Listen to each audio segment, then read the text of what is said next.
مساء الخير مستمعي متابعي إذاعة بويار اف ام. أهلا بكم في حلقة جديدة من برنامجنا الخاص حول الانتشار الكثيف لفيروس كورونا كوفيد 19 في مناطق الإدارة الذاتية شمال وشرق سوريا.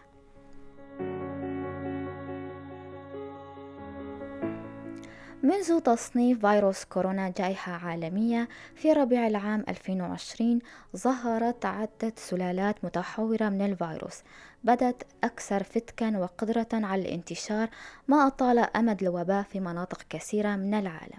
وفي ظل ما تشهده معظم مناطق شمال وشرق سوريا اليوم من انتشار جائحة كورونا كوفيد 19 ووجود العديد من الإصابات في المناطق، والتي تعتبر الموجة الأقوى منذ ظهور الفيروس، الأمر الذي خلق حالة من القلق والخوف لدى معظم أفراد المجتمع، بالإضافة إلى الانغلاق القسري وحظر التجوال لعدة أسابيع أو أشهر كخطوة لاحتواء تفشي فيروس كورونا.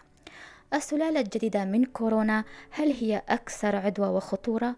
وهل تجدي اللقاحات في كبح انتشار هذا المرض؟ وما هي أبرز التغيرات الحاصلة على فيروس كورونا؟ للحديث أكثر عن هذا الموضوع معنا عبر الهاتف الأخصائي في الأمراض الباطنية الدكتور عمران حمدي.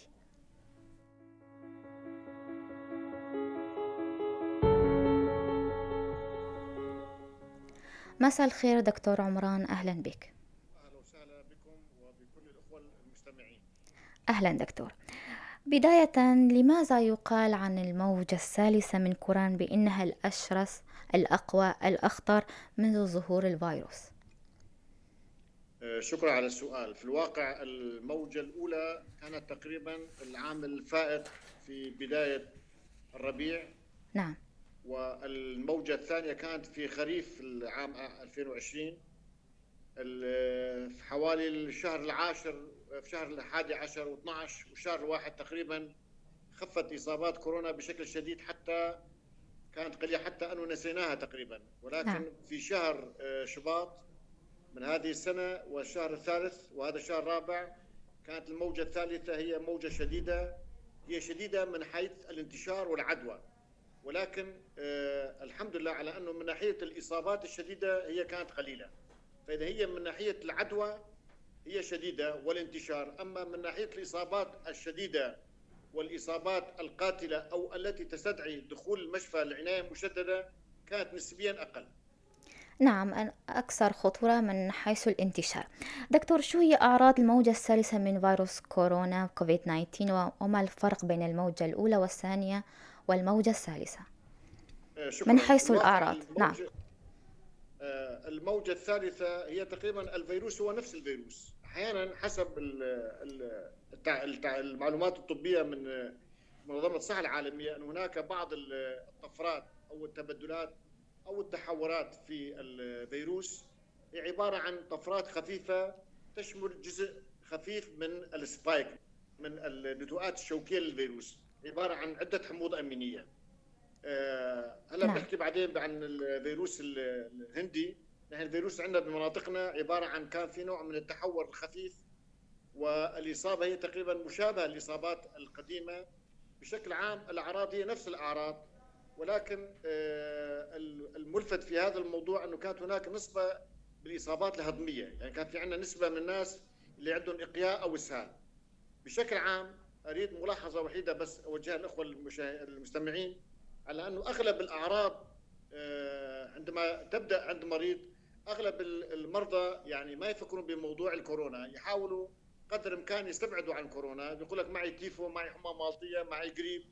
في الواقع فنرجو من الاخوه المستمعين اي عرض من اعراض الزكام او اعراض الانفلونزا او حتى اعراض التسممات، مثلا اقياء خفيفه، اسهال، حراره، وهن عام، صداع، هي اعراض بدائيه مؤشره على كورونا، ويفضل على أن المريض يواجه الكورونا بشكل واضح نعم أحسن ما يدخل دكتور. في متاهات ويستعمل أدوية قد تكون تسبب له بعض الإزعاجات في المستقبل.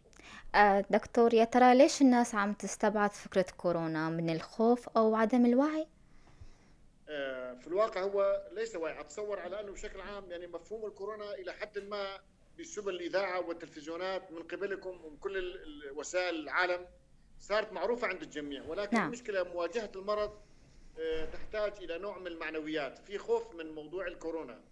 المشكله على انه كل شخص بس تقول له انه معك كورونا يفكر حاله انه والله هو بده اكسجين او لازم يدخل عنايه مشدده او يجوز يعدي الاهل اللي حواليه. فمواجهه الخطوره او مواجهه الكورونا لا تزال فيها نوع من الخوف بهذا الموضوع. وفي كثير كمان ناس يعني ما بيعرفوا انه مثلا عنده مفهوم معين، بيقول اخي وانا كورونا لازم يكون في عندي فقدان لحاسه الشم وفقدان حاسه الذوق. لا، هذا شيء مو صحيح. ذكرتيني بموضوع كمان، شكرا على انه الموجه الجديده نحن ما كنا نشوف على انه عندهم فقدان الشم او الذوق، بالعكس كان في عندهم شم روائح كريهه. يعني كان المريض دائما يقول لا اشم انه في عندي مثل رائحه كريهه نعم. بانفي او بالفم يعني. فهاي كمان اتصور عرض جديد. حتى اي اكل ياكله يقول في له ريحه، في له عفنه، يعني نعطيه مثلا اكل معين يقول لك فيه عفونه. فالاخوه المستمعين نرجو انه هن يواجهوا فيروس كورونا وبدون خوف. يعني حوالي 95% من الاصابات هي سليمه وما تعمل، مش عباره عن زكام عادي او تسمم او التهاب معده عادي فيروسي ويدوم عده ايام، ليس فيه خطوره ابدا نهائيا. نعم، ذكرت أنه مثل الزكام عادي. كيف التمييز بين الإصابة بفيروس كورونا ونزلة البرد الشائعة؟ وخاصة هناك الكثير تمام. من الناس يصابون بالحساسية، الحساسية الموسمية. كلام سليم. هلا هذا موضوع الحساسيه، في الواقع كل المرضى اللي يجوا عندنا بيحكوا حساسيه. نعم. اغلب الناس بالمية 99 اللي عندهم كورونا بيقول لك يا اخي انا صار عندي حساسيه من البنزين، من المازوت، او عندي من حساسيه من الكلور. الروائح. نعم. والله ايه، غسلت الحمام بالكلور وبالمطبخ ما صار عندي حساسيه. في الواقع الحساسيه عباره عن حكه في البلعوم، عباره عن حكه في البلعوم مع سعال وعطاس، وتدوم عباره يوم او يومين. اما ما يصير في حراره. الفيروس يرافقه حراره، يرافقه وهن عام. فالمريض اللي عنده سعال او سعله من البلعوم مثلا يقول انا عندي حساسيه، اذا صار في عنده صداع او وهن او تعب فمعناته هذا فيروس كورونا هو. وفي الواقع الشيء العجيب عم لاحظه انه ما عم نشوف اصابات ببقيه الفيروسات، وكانه فيروس الكورونا هو المسيطر. فنقدر نقول كل الاصابات الموجوده عندنا ان كان في حراره ولا في صداع ولا في سعال ولا في قياء واسهال، يجب التفكير رقم واحد بكورونا. حتى اذا ما كانت كورونا نفكر فيها احسن، لانه اول شيء كورونا ما في علاجات لحتى نحن نشوش المريض، بالعكس حتى يقي نفسه ويقي الاخرين ويحمي الاخرين من مرضه، وهذا شيء ضروري جدا. نعم، يعني يتحول الزكام العادي إلى كورونا؟ لا، ما يتحول، ولكن الزكام المسيطر هو طبعا الكورونا هو عباره عن زكام، نعم. هو عباره عن انفلونزا.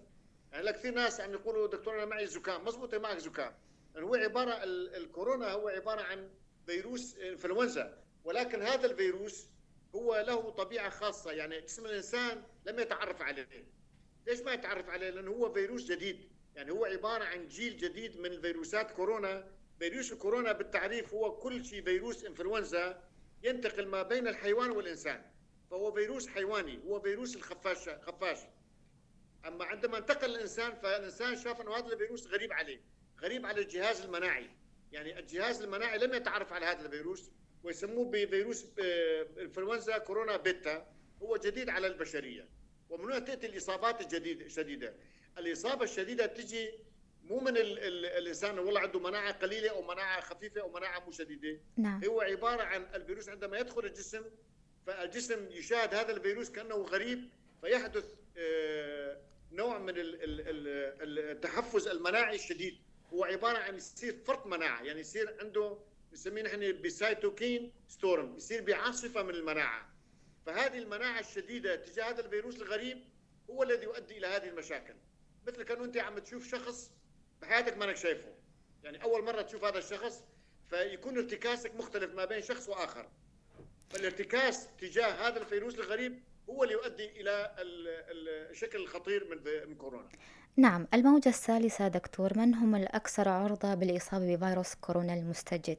كبار السن أم صغار السن أم شكرا. كما الحالات المقتصرة كالموجة الأولى والثانية فقط كبار السن دكتور؟ شكرا، هذا سؤال وجيه. في الواقع اللي شفنا بعض الحالات عم تصيب الشباب، يعني هون في ميزه كمان. نعم. قبل كان يصاب الشباب، ولكن هون في عندنا صعيد تصيب كبار السن، تصيب المسكرين او البعض المصابين بالامراض اللي يعالجوا بالمعالجات الكيماويه. ولكن بالموجه الثالثه هناك نسبه سجلت عالميا انه كان في نسبه اصابه الشباب، وخاصه باعمار 25 30 35. وبعض الإصابات كانت خطرة. وأنا أقول إذا تعطوني مجال على أنه الإصابات الخطرة تجي، وكنصيحة للإخوة المشاهدين قدر الإمكان أي مريض يحس حاله عنده إنفلونزا، قريب، حساسية، كورونا، تيفو، ما تيفو، يفضل ما يستعمل بعض الأدوية. دائما عم نذكرها هاي بشكل دائم، أنه لا تستعملوا الديكلوفيناك، لا تستعملوا الفولتارين، لا تستعملوا البروفين، هذول المسكنات القوية. الكورتيزون ما نستعمله في الفترة الأولى. هذه المسكنات هي تؤدي بالمريض إلى الهاوية، هي تؤدي إلى العناية المشددة، لأن هذه المكونات، هذه المركبات الفولتارين والديكلون، هي تقوي من الفيروس، تقوي فقط من فيروس كورونا، اما بقيه الفيروسات ما تقويها. واغلب الشباب اللي كانوا يجينا بحالات شديده مع الاسف كانوا ياخذوا من الصيدليه ابره ديكلون يا ابره ديكسون. فهاي تؤدي الى تقويه الفيروس، وتؤدي الى نوع من شده الارتكاز تجاه الفيروس. نعم. دكتور، بالنسبة لأعراض البالغين والأطفال، هل هناك اختلاف بينهم بالنسبة الاعراض هي نفس لكورونا الاعراض، المستجد؟ ولكن نعم. مثل ما قلنا في سيطره الاعراض الهضميه. الاعراض التنفسيه قد تكون قليله في الايام الاولى، اغلبها تكون أقصد اعراض هضميه. الأطفال والبالغين دكتور، عند ايه الأطفال والبالغين. الكبار هلا بشكل عام، نعم. الاطفال اصابات فيروس كورونا عند الاطفال هي اصابات هضميه، يعني عندهم نعم. قياء واسهال. فالطفل يصير عنده حراره، لازم يكون في عنده حراره، الحراره اساسي. اي حراره مع قياء واسهال عند طفل هو كورونا. وقد تكون علامات الزكام خفيفه، يعني عنده السعال مره مرتين باليوم. عند الكبار كمان تكون الاعراض التنفسيه قليله، اعراض هضميه، لكن عند الكبار في الاسبوع الثاني تبدا الاعراض التنفسيه. الصغار في الاسبوع الاول اغلبهم يعني يصير شفاء كامل ان شاء الله. نعم. ما هي مدة الحضانة والانتقال لفيروس كورونا كوفيد 19 المستجد؟ في الواقع حسب الاحصائيات اللي كانت موجوده بالبدايه انه هي 14 يوم، ولهذا نعم. كنا دائما يحجزوا المريض اللي عنده الشخص اللي عنده فيروس كورونا ايجابي كان يحجزوه 14 يوم. لكن هو الاتفاق حاليا حسب ما شفنا من ناحيه عمليه، الحضانه ما بين 4 الى 5 ايام، اي ضمن اسبوع. نعم. هاي الحضانه الحقيقيه. حضانة الحقيقة، نعم، ضمن أسبوع. دكتور، إيه. لماذا نشاهد بين حالات الوفاة من مصابي كورونا إصابتهم بالجلطات؟ سبب العلاقة بين كوفيد 19 والجلطات؟ شكرا على السؤال، هذا سؤال وجيه وعلمي. شكرا. في الواقع لو تعطيني بس مجال، نعم. بدي اقسم اعراض الكورونا بالنسبه للاخوه المشاهدين. هي عباره عن 3 فترات. هي عباره عن تقريبا حوالي 3 اسابيع، او في الاسبوع الاول او في ال10 ايام الاولى. هي رجاء يكون الفيروس بحاله النزله الوافره، يعني يكون عباره عن زكام وعطاس واسهال وقياء وحراره. اغلب الناس بال 190 95 بالاسبوع الاول يتحسن. وهي الفترة هاي ما يحتاج أي علاج، فقط عبارة عن حبات سيتامول، وممكن نعطي فيتامين دي 3. بالنسبة لموضوع الزنك كمان هي ملاحظة، الزنك مو بشكل يومي، نعطيه زنك لمدة بس 5 أيام. الإكثار من الزنك يؤدي إلى تسمم في الكبد. نعطي زنك بس 5 أيام، وما نقرب على الكورتيزون أبدا نهائي، لأنه الفيروس وقتها يكون نشيط، يكون الفيروس بالدم نشيط، يسموه فترة فيريميا. طيب هلا أغلب الناس يطيبوا هذا الأسبوع. بالأسبوع الثاني إذا دخل المريض في الاسبوع الثاني، فتكون الاصابه الى حد ما بلشت تكون شديده، فبلش عنده اعراض التعب والوهن والحراره والروائح العفنه مثل ما قلنا، نعم. ويبلش السعال. نحن بالاسبوع الثاني لازم نبلش نقيس الاكسجين لكل الاخوه الاطباء، المساعد الاطباء، الصيادله. لازم كل مريض دخل في الاسبوع الثاني نبلش نقيس الاكسجين. الاكسجين عباره عن اوكسيمتر، جهاز صغير نركبه على الاصبع يعطينا رقم لازم يكون فوق ال 93. 93 94 طبيعي. اذا كان 92 91 اقل من 90 فهذا المريض مرشح لياخذ الاكسجين. الاسبوع الثاني ما تصير جلطات مثل ما جبت السيره. اذا بقى المريض في الاسبوع الثالث فهو الاسبوع الخطر. الكورونا هو عباره عن يهاجم الكريات الحمر، ويهاجم الاوعيه الدمويه، يهاجم البطانه الوعائيه. وفي الواقع فيروس كورونا هو فيروس فعلا غريب، يهاجم كل عضويه الجسم، يهاجم الكبد، يهاجم الكليه، يهاجم القلب، لانه يهاجم البطانه الوعائيه. ليش؟ لانه المكان اللي يقعد عليه الفيروس يسموه اي سي انهبيتورز، او الكرسي الريسبتور موجود في الاوعيه الدمويه، فيؤدي الى تخثر في الدم. نعم. فنحن شو نعمل؟ نطلب تحليل اسمه دي دايمر، رجاء لكل المرضى اللي دخلوا في الاسبوع الثاني او الاسبوع الثالث لازم نطلب تحليل اسمه دي دايمر. الدي دايمر هو مشعر للتخثر. اذا كان دي دايمر بلش يرتفع لازم فورا نعطيه مميعات، ويفضل المميعات من نوع الهيبارين تحت الجلد اسمه كليكزان. او نعطي حبوب اسمها ريفاروكسابين او بيكسيكان. فاذا لازم نحن من الاسبوع الثاني والثالث ننتبه للتخثر، واغلب الوفيات مثل ما حكيتي مشكوره انه يصير التجلط في الدم، يصير في الاوعيه الدمويه. نعم دكتور. آه، أطلب منك أنه تعيد العلاج والأدوية لفيروس كورونا. طيب، هلا نحن مثل ما قلنا اذا قسمنا الكورونا عباره عن 3 اسابيع. الاسبوع الاول، الأدوية لفيروس كورونا، لمصابي فيروس كورونا، طيب لجميع الاسبوع المصابين الاول دكتور. نعم. نحن عفوا كل فتره زي لها علاج. علاج مو واحد، يعني مع احترامي لكل الطاقم الطبي، نعم. احيانا يعني عندهم علاج دائما، هو علاج لكل فتره زمنيه له علاج خاص. نحن بالاسبوع الاول ما نعطي مميعات، نعطي فقط عباره عن حبات باراسيتامول وفيتامين دي 3، يا اما امبول شرب او نعطي حب. نعطي زنك لمده 5 ايام وفيتامين سي، ونوصيهم بالاكثار من الزهورات واليانسون والسوائل والشاي الاخضر وعصير الرمان والعصائر، لان المواد الطبيعيه مع التعرض للشمس. نعم. الشمس ضروري لفيروس كورونا. طيب، اذا دخلنا في الاسبوع الثاني، اذا دخل المريض في الاسبوع الثاني وبدا عنده الدي دايم مثل ما قلنا هذا التخثر مرتفع، فلازم نبلش نعطيه مميعات. المميعات هن عباره عن كليكزان، ابر تحت الجلد. كل يوم نعطي ابره وحده، لها عيارات حسب وزن المريض وحسب شده الاصابه. بالنسبه اذا صار عنده نقص اكسجين نبلش نعطي كورتيزون. الكورتيزون ما نعطيه رجاء بالاسبوع الاول الا اذا عنده نقص اكسجين. اذا بلش الاكسجين من 90 وتحت فنعطي ابر ديكساميتازون 6 ملغ لمده 10 ايام، ابر عضليه، او نعطي حب كمان مشكله. ونبلش نعطي الاكسجين. بالنسبه كثير من الطاقه طواقم الطب المشافي مع الاسف يستعملوا ابر التهابات، يعني ابر مضادات انتصادات. رجاء انه ما في داعي نعطي اي صاد، هو عباره عن هنا امام فيروس.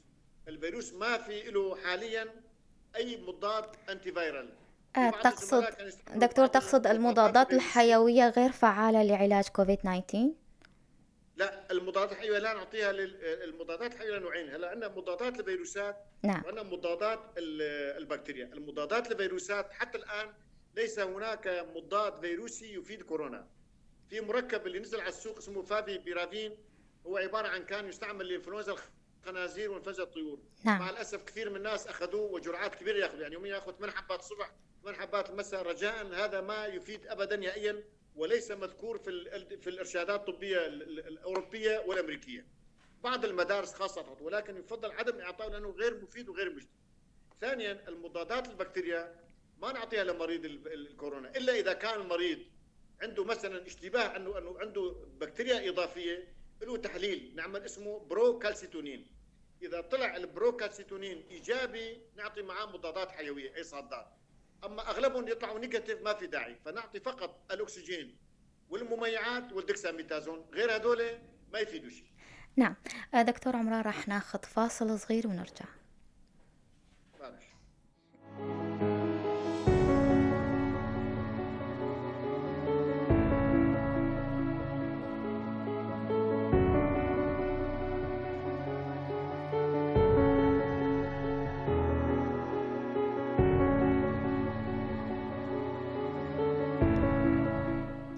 أهلا وسهلا فيكم مرة تانية مستمعينا ومتابعي إذاعة بوير اف ام في حلقة جديدة من برنامج خاص حول الانتشار الكثيف لفيروس كورونا في مناطق الإدارة الذاتية شمال وشرق سوريا.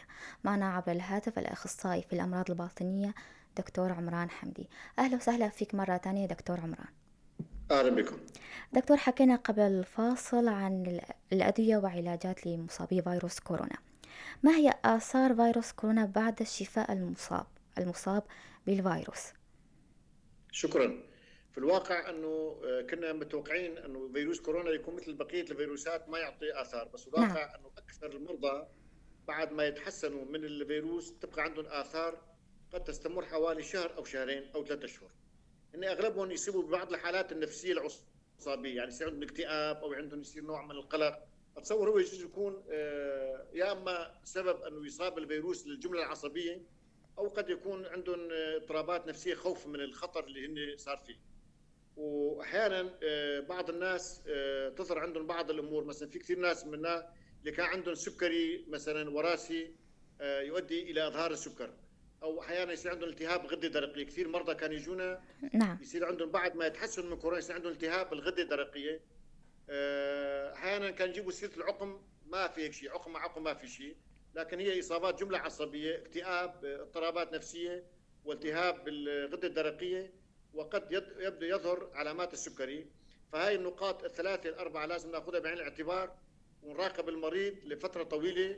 وفي شيء كانوا يقولوا تليف في الرئه، ما يصير تليف في الرئه، انما يصير عندهم نوع من القصور تنفسي خفيف مع الزمن بالمعالجه الفيزيائيه، بنفخ ببالون او بشهيق وزفير، وببعض الحركات الفيزيائيه يتحسن المرضى من الصدر، من الجهاز التنفسي كليا ان شاء الله. نعم، وبالنسبة لحاستي الشم والذوق؟ حاستي الشم والذوق يعني هن هدول يعتبروا علامات ايجابيه. هلا المريض اللي عنده كورونا وطلع عنده حاسه الشم قليله او ما في شم وذوق، غالبا تكون اصابته خفيفه، فهذول علامتين يدلوا على انه الاصابه هي خفيفه. لكن احيانا نعم. يطولوا لحتى يرجعوا، محتمل ياخذ شهر الى 3 اشهر.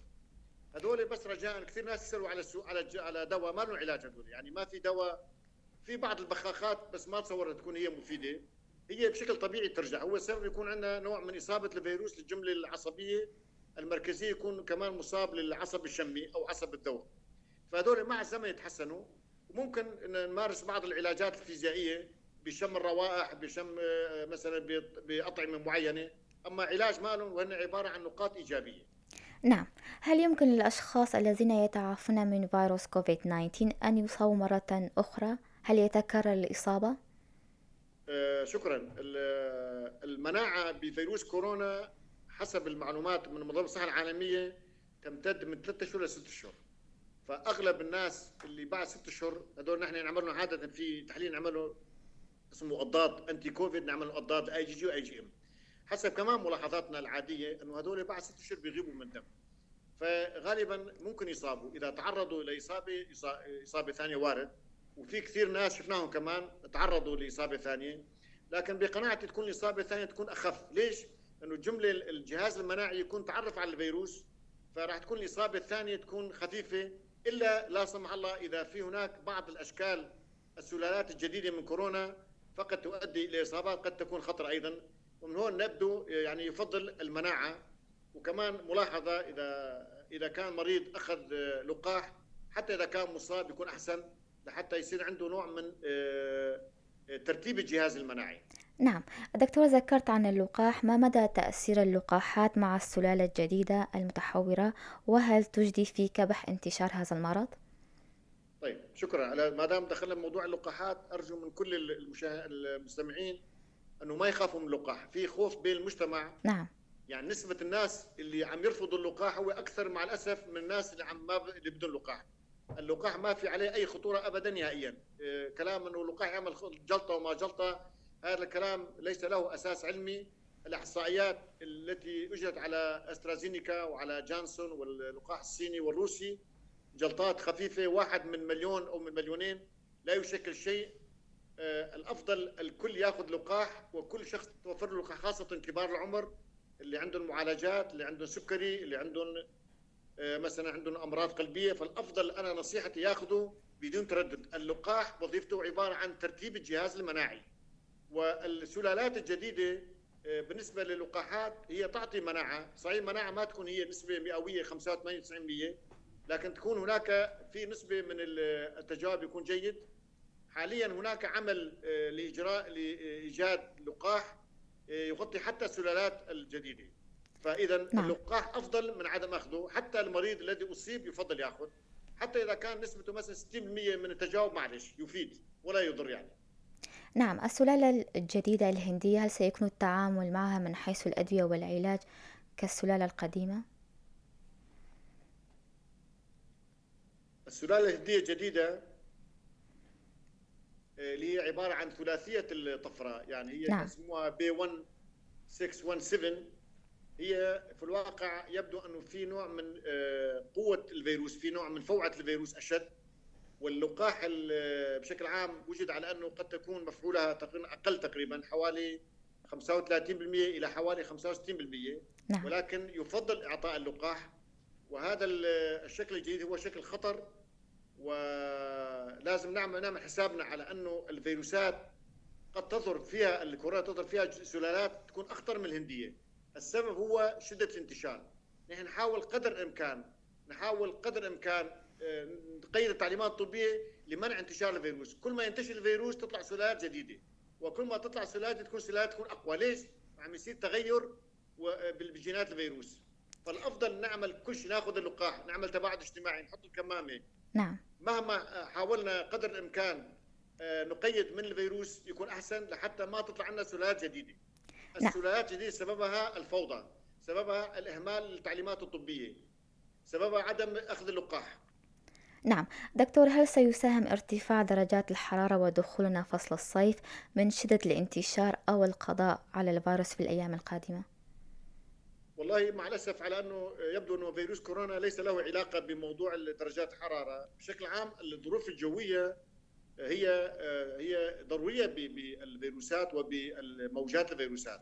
يعني احيانا تصير عندنا موجات ما نعرف شو السبب، هي المنطقه، الرطوبه، الحراره، الضغط الجوي، خط العرض، شو هن الاسباب ما نعرف. انما هناك اسباب مختلفه بشكل عام تؤدي الى قوه الفيروس او ضعفه. العوامل الجويه والزمنيه لها دور، لكن الحراره بالذات ما شفنا فرق زياده بين البرد والحراره مع الاسف. نعم. مع إجراءات الحظر الكلي وبعدها الجزئي لعدة أسابيع في مناطق شمال وشرق سوريا، وجدنا ارتفاع في عدد الإصابات. برأيك شو هي الإجراءات التي يجب أن تتخذ لحماية الناس من فيروس كورونا؟ شكرا على السؤال. في الواقع هذا سؤال عملي، يعني بالنسبه للسكان بشكل عام، اهالينا بشكل عام، يعني غير موضوع الحظر ومن الاجراءات الاداره الذاتيه. المشكله السكان ما عم يتقيدوا بالتعليمات. يعني ما في حدا يحط كمامات. تلاقي مناسبات، لقاءات موجوده، الحفلات، العزايم، نعم. المناسبات كلها موجوده، ما حد يلبس كمام. في عندنا اسباب ذاتيه، يجب التجديد على الاسباب الذاتيه. لازم الشخص من عنده يبعد تباعد اجتماعي، يحط الكمامه. وكمان في مفهوم خطا لموضوع اللقاح. اغلبهم يعني حتى اذا توفر اللقاح ما راح ياخذوه. ليش؟ في مفهوم غلط لموضوع اللقاح. فالتجديد على هذه النقاط الثلاثه اتصور هي ضروريه. نعم. دكتور، وصلنا لنهاية الحلقة. ما هي النصائح والإرشادات التي تقترحها للناس في هذه الفترة الصعبة؟ اهم شيء الانتباه على انه عدم تناول الادويه التي هي تضر الفيروس. مثل ما قلنا الكورتيزون في بدايه المرض، نعم. الديكلوفيناك، الفولتارين، البروفين. هذه الادويه قدر الامكان التجنب عنها. صحيح ابره هي ادويه سحريه، لكنها ادويه شديده الفعاليه وتؤدي الى قوه الفيروس. النقطه الثانيه الالتزام بالتعليمات الصحيه العالميه، لانه هذا وباء عالمي، فيجب الانتباه من الشخص ومن المجتمع. واذا توفر اللقاح فنصيحتي للجميع ان ياخذ اللقاح بدون تردد وبدون خوف. ويجب رفع المعنويات عند المريض. اي مريض عنده كورونا رفع معنوياته. المرض كورونا مرض لا يخوف، يجب ان نواجه المرض بقوه. نعم. ويجب ان يكون عندنا كافه السبل لحمايه انفسنا وعدم الخوف من هذا المرض. الخوف احد اسباب فشل العلاج.